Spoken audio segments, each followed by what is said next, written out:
parole. Merci, Monsieur le Président, Madame la Secrétaire d'État. La filière aéronautique concerne non seulement la construction d'avions commerciaux, mais aussi la défense nationale et la recherche spatiale. Les industriels du secteur estiment que la baisse du trafic aérien mondial va impacter non seulement la solvabilité des compagnies aériennes, mais aussi celle des avionneurs et des motoristes. C'est la chaîne d'approvisionnement, représentant 80% du coût d'un avion, qui sera le plus durement impactée. Les pertes de compétences pourraient être irréversibles pour les industriels de l'aéronautique, de l'espace et de la défense. Les observateurs s'accordent à dire qu'à moyen ou long terme, le marché repartira et l'industrie aéronautique rebondira. Il convient donc de prendre en compte le risque d'arrivée d'acteurs étrangers qui viendraient acheter les savoir-faire et compétences qu'il faut parfois 10 ans à acquérir sur certains postes, affaiblissant ainsi durablement les avionneurs et les motoristes français et européens. Le plan de soutien du gouvernement aux compagnies aériennes est accueilli favorablement par les industriels de la filière, mais encore faut-il alimenter positivement le secteur en permettant de renforcer les commandes, tant en avions commerciaux, dont la flotte devra être renouvelée avec des modèles plus respectueux de l'environnement, qu'en commandes publiques pour la défense nationale. Seuls ces investissements permettront d'alimenter positivement toute la chaîne de production qui compte de nombreuses PME et ETI stratégiques, aujourd'hui fortement fragilisées. Je sais, madame, que monsieur le ministre de l'économie et des finances réunit cet après-midi le comité stratégique de la filière. C'est pourquoi, afin de ne pas perdre ce domaine d'excellence industrielle où chacun dépend de l'autre, je complète les termes du courrier adressé par mon collègue Alain Chatillon et cosigné par les 15 parlementaires de la Haute-Garonne.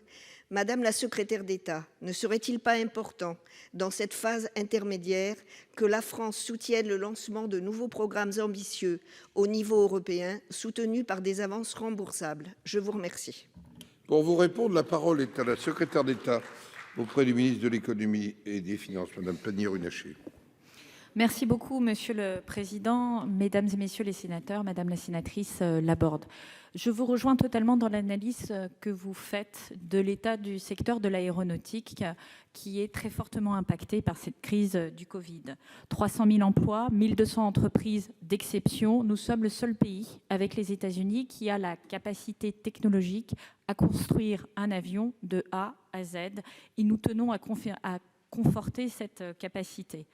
Alors évidemment, avec les avions commerciaux qui sont cloués au sol aujourd'hui et la situation de nombre de compagnies aériennes, les perspectives de développement de nouveaux programmes et de livraison d'avions sont particulièrement réduites et c'est tout l'enjeu qui intéresse aujourd'hui cette filière. Je veux dire que nous avons accompagné le comité stratégique de filière, puisque je les ai réunis à plusieurs reprises depuis 2 mois maintenant, ainsi que l'ensemble des donneurs d'ordre et sous-traitants pour les accompagner avec le ministère des Transports et avec le ministère des Armées.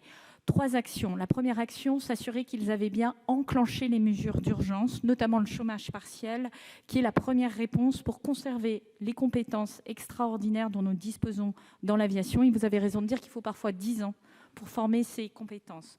Deuxième action, s'assurer de la montée en capacité des sites qui sont ouverts, puisque eux n'ont pas été confinés, dans des conditions sanitaires irréprochables, ce qui suppose à la fois d'accompagner l'approvisionnement en équipements de protection et de s'assurer que les protocoles sanitaires sont mis en place et dans les meilleures conditions, non seulement dans les grands groupes, ce qui est évidemment le plus facile, mais également sur l'ensemble de la filière, dans les PME et les ETI.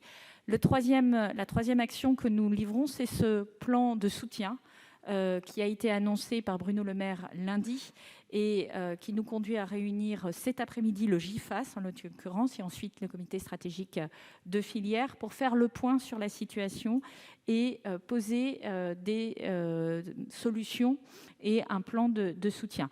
Les contours de ce plan de soutien restent à définir, mais nous avons clairement 3 objectifs. Le premier, c'est d'accélérer la transition écologique énergétique parce que c'est un facteur différenciant et de compétitivité.